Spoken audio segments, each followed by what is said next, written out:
đòn chán té tai mà đòn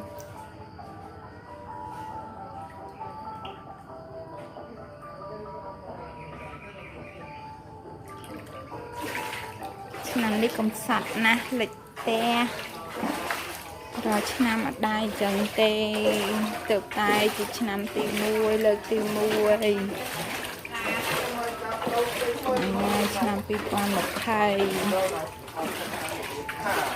កុំតាមតិច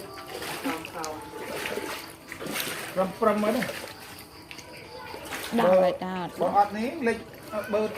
ស្រូវបាត់ដល់ចរុកកញ្ញាផ្លិតបានសម្រាប់ហើយជីផាប់ទីដាំងទៀតផ្លិតបានសម្រាប់ហើយ